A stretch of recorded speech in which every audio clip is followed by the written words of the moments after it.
Vamos lá. É sempre bom receber todos vocês, encarnados e desencarnados.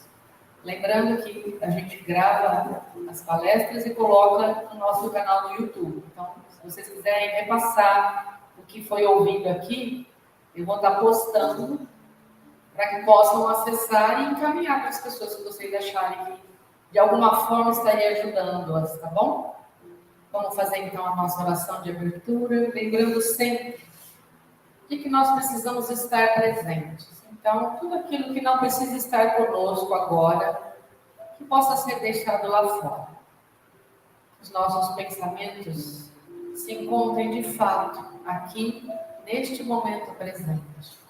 Então, que a música possa ser um veículo de harmonização, que a nossa respiração, quando ela é feita de maneira consciente, também traz uma centralização do nosso pensar. E dessa forma a gente vai se abrindo para as melhores conexões de energia que são trazidas de mais alto. Deus, Pai de infinito amor, cuida de cada um de nós. Nós nunca estamos sós. Através dos seus enviados de amor, e o maior deles é o Cristo neste mundo, nós estamos sempre sob a sua tutela. Dessa forma, o nosso coração agradece ao Pai Criador pela existência, por essa oportunidade terrena de podermos estar aprendendo a sermos cada vez melhores, não precisando vencer aquilo que está fora de nós, mas sim aquilo que vai dentro de nós. Senhor, escutai essa nossa rogativa. Nós pedimos paz, harmonia. Pedimos, Senhor, que seja derramado sobre todos, encarnados e desencarnados, esses eflúvios amorosos que demandam dessa energia cósmica, para que cada um aqui presente se fortaleça um pouco mais para as suas demandas diárias. E como forma de agradecer a essa oportunidade, nós dizemos: Pai nosso que estais nos céus, santificado seja o vosso nome. Venha a nós o vosso reino e seja feita a vossa vontade, assim na terra como no céu. O pão nosso de cada dia nos dai hoje. Perdoai, Senhor, os nossos devedores, assim, Senhor, como nós tentamos perdoá-los. E não nos deixeis cair em tentações. Livra-nos, Pai de amor, de todo mal, pois teu é o reino, o poder e a glória para todos sempre. Que assim seja. Então, por gentileza, Sueli hoje vai estar conversando conosco. É uma conversa de um lado, é unilateral, né?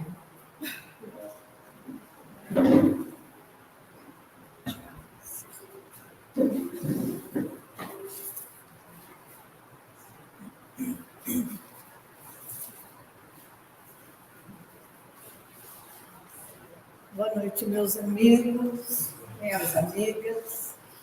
Que Jesus nos abençoe e nos dê sempre a sua paz. Jesus, ele era um homem muito simples, falava com os homens do campo. Quem o seguia eram pescadores, eram lavradores, pessoas que só trabalhavam na terra, no cultivo de suas sementes. Então, Jesus, quando falava a esse povo, ele era muito direto, porque a missão de Jesus era tocar o coração daqueles que os ouviam. E até hoje, né, gente? Como Jesus toca o nosso coração, nas suas palavras, no Evangelho. Em diversas oportunidades, Jesus esteve diante do povo, nos caminhos por onde ele percorria. Ora, ele sentava debaixo das sombras de árvores gigantescas. ora de pé, dentro dos barcos no mar da Galileia, ele falava ao povo. Porém, houve um dia em que Jesus, acompanhado dos seus discípulos, subiu ao monte. Lá do alto, Jesus observava a necessidade da humanidade. Parado, envolto ao sublime amor de seu coração, Jesus cantou o mais belo dos poemas que a humanidade tem notícia. Essa mensagem ficou conhecida como Sermão da Montanha ou Sermão do Monte. E Jesus canta, então, nesse momento, as bem-aventuranças para os corações na terra. E nessa noite, nós vamos lembrar da primeira delas. Vamos refletir essa noite na bem-aventurança que diz: os pobres, bem-aventurados os pobres de espírito, porque alcançarão o reino de Deus. Aí nós vamos perguntar: os pobres podem ser felizes? Bem-aventurados os pobres. Será que o pobre é feliz? Que sentido isso tem? O que será que Jesus quis dizer com bem-aventurados os pobres de espírito? Henri Dominique Lacordaire, religioso dominicano, falecido em 1861, em Solers, na França, diz assim: sem a humildade, enfeitai-vos de virtudes que não possuís. Como dizer que vestis um hábito para ocultar as deformidades do vosso corpo.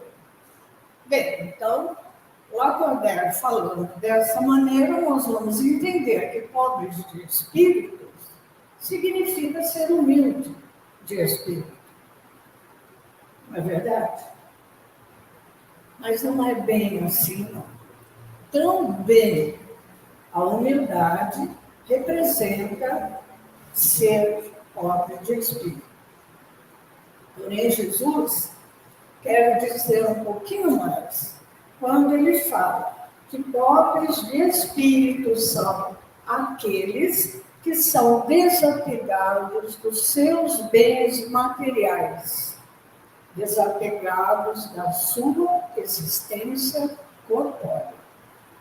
Aqueles que têm a posse de tudo, porém, as posses de todas as riquezas, porém ele é capaz de se desfazer de toda essa riqueza, se necessário for, de um momento para o outro, sem que seu coração se entristeça por isso, sem remorso, sem revolta. É difícil, né, gente? Quem que seria capaz de ter tudo e, de repente, se desfazer sem dor nenhuma, sem desapego nenhum? Difícil? É não. Não se nós, dentro do Evangelho, segundo o Espiritismo, aprendemos que o Espiritismo vem nos auxiliar nessa transformação para que possamos alcançar a luz do entendimento. Desapego é ser senhor da vida e, por obediência às leis de Deus, aceitar que lhe sobrevenha a morte. Todos sabemos que temos prazo de validade, né, gente? Nós sabemos que um dia iremos para a nossa verdadeira vida. Então, seria muito interessante que nós começaríamos a aprender a praticar esse desapego. O desapego pelo que temos, o desapego por tudo aquilo que conquistamos nessa vida, que não é pecado conquistar, não é pecado sonhar em ter as coisas materiais, mas desde que tudo que nós conquistamos não venha fazer de nós escravos daquilo que temos. Não é somente as coisas materiais.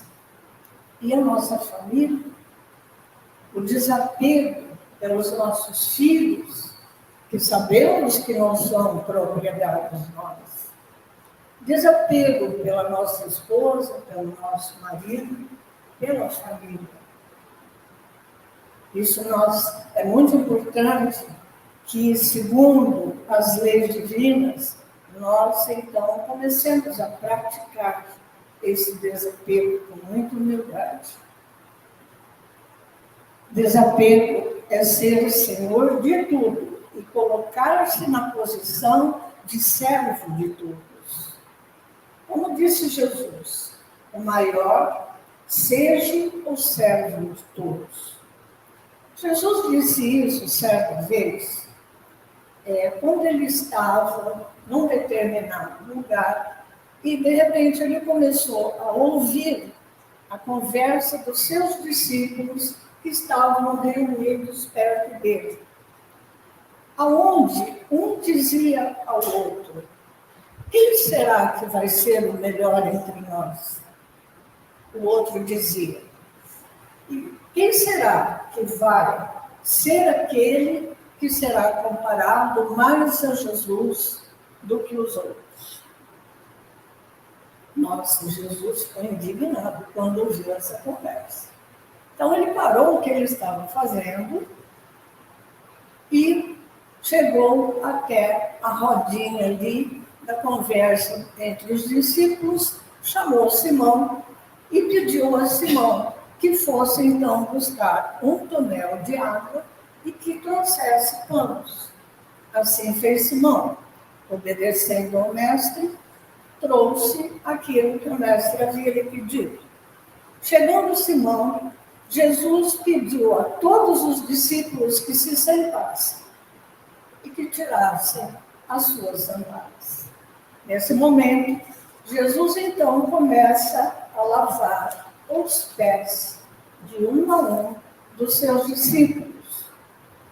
Simão, assustado com aquela atitude de Jesus, logo diz: mestre, por favor, pare. Somos nós quem devemos lavar os seus pés, e não o Senhor aos nossos.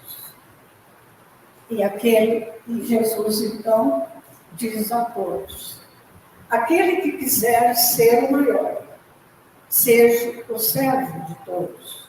Como dizer: eu vim para servir, e não para ser servido.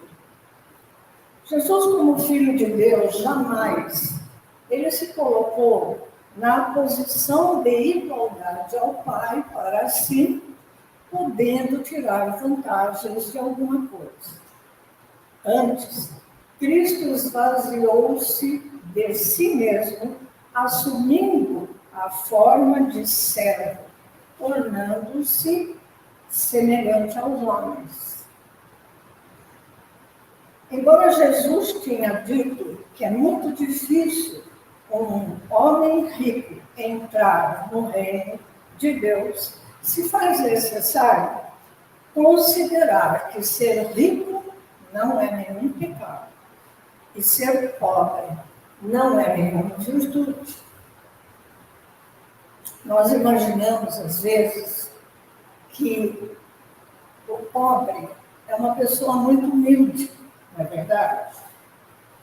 Porque ele não tem uma casa bonita, porque ele se veste com roupas mais simples, porque ele não tem uma vida social. Então, é comum a gente dizer, puxa, aquela pessoa é pobre, é tão humilde.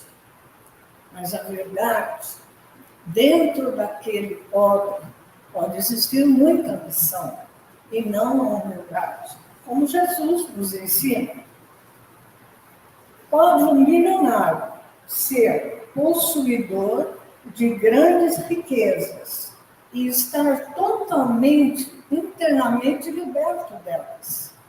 Ele tem o seu patrimônio, ele tem a sua riqueza, mas nada disso o torna senhor perante a todos os outros. Nada disso vai tornar melhor do que aquele que não tem tanto quanto ele. E pode o pobre não possuir bens materiais ou poucos bens, e, no entanto, ele está escravizado pelo desejo de possuir. Nós vemos muitas pessoas que sofrem durante uma vida inteira no desejo que elas têm de melhorar de vida. E isso não acontece. Mesmo que elas lutem, mesmo que elas trabalhem tanto, elas não saem daquele lugar onde elas estão. Isso também tem um porquê, que isso fica para uma outra ocasião, né? A gente sabe da lei da ação e da reação. Todos nós estamos ocupando um lugar aonde devemos ocupar e temos exatamente aquilo que devemos ter. Jesus disse que feliz é aquele que entende que tem o necessário para viver, assim ele se torna feliz. Bem-aventurados os pobres de espírito, os que pela força da sabedoria do espírito se emanciparam da escravidão da matéria. A questão é a pessoa não se apegar ao muito e nem ao pouco que ela tem. Porque há aqueles também que têm muito pouco, e por ter pouco, são apegadíssimos ao que eles têm. Eles passam a vida num dilema, num sofrimento, por medo de perder o pouco que eles têm. Não é verdade? A pessoa não se apegar nem ao muito e nem ao pouco, compreendendo assim a transitoriedade da vida. Nós sabemos, gente, que nós não estamos passeando nessa existência. Estamos aqui por algum motivo. E o motivo é alcançar a nossa luz. Então, é preciso fazer a diferença entre possuído, não é do espírito não, viu, gente? E possuidor. Há pessoas que estão possuídas pelos seus bens. E há aqueles que estão possuidores de seus bens e que não vivem em função deles. O pensador filósofo Humberto Holden, falecido em 1981, ele foi educador, teólogo brasileiro e escritor de algumas obras, como, entre elas, O Sermão do Monte, A Sabedoria do Desapego e O Caminho da Felicidade, baseados na reforma interior. E Holden, então, diz que a diferença entre possuído e possuidor é apenas uma letrinha, o R da redenção, da libertação.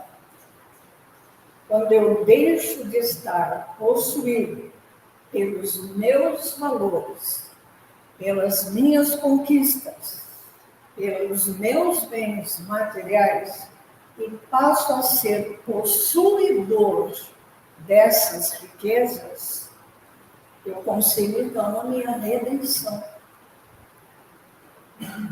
Holden diz também que ser feliz em espírito é estar em perfeita harmonia com o universo, ao passo que o apego nos situa muito longe dessa harmonia, porque o apego traz para dentro de nós, para dentro do nosso ser, aquele desespero, aquela infelicidade. Meu filho, minha filha, minha casa, meu isso, meu aquilo. E a gente, então, passa a estar possuído de tudo aquilo em que nós nos apegamos. Lembremos agora daquele momento em que um jovem rico se apresenta a Jesus e ele diz assim: mestre, como é que eu posso alcançar o reino dos céus? Jesus respondendo lhes diz: ama a Deus sobre todas as coisas e ao teu próximo como a ti mesmo. Ah, mas Senhor, isso eu já faço desde a minha meninice, diz o jovem. Pois então, diz Jesus, vá, venda tudo que tens e segue-me. Mas esse jovem nunca mais voltou para ouvir nem seguir Jesus. Embora fosse esse jovem um bom homem, um homem carinhoso, amável, embora ele cumprisse as leis divinas, ele era muito apegado à sua fortuna. Ele era apegado às suas terras, às suas propriedades, aos seus animais. Ele era muito rico. E quando ele se colocava diante de um pequeno monte, ele olhava as terras até onde a sua visão pudesse encontrá-las. E ele sentia dentro do peito um orgulho muito grande de tão jovem ter tido a capacidade e a inteligência de possuir todos aqueles bens. Ele era possuído pela sua fortuna. E muito orgulho. Orgulho esse, sentimento tão forte, gente, que chegou a fazer com que ele recusasse o convite de Jesus. Por isso que quando Jesus disse a ele, então vá, venda o que é seu e segue-me. Jamais ele poderia entender o que Jesus estava querendo dizer a ele. Jesus estava realmente dizendo a ele, não para que ele vendesse tudo e se tornasse um pobre, mas que ele se desapegasse, mesmo sendo rico, que ele se desapegasse da sua riqueza, da sua fortuna, porque assim ele deixaria de ser tão orgulhoso como ele era, e ele passaria a ser humilde, como lá no começo nós falamos, humildade e desapego. Isso é que representa a bem-aventurança quando Jesus diz: os pobres de espírito alcançarão o reino de Deus. Vou fazer uma perguntinha. E vocês? E eu? E eu? Se Jesus chegasse, entrasse por aquela porta agora e viesse aqui na frente, e fizesse esse convite para nós, será que nós, nesse momento, estaríamos preparados para nos desapegarmos da nossa vida e seguir o Mestre? Vamos pensar em casa. Felizes são os humildes de coração e desapegados dos seus valores na terra, porque entrarão no reino dos céus. Obrigada, gente.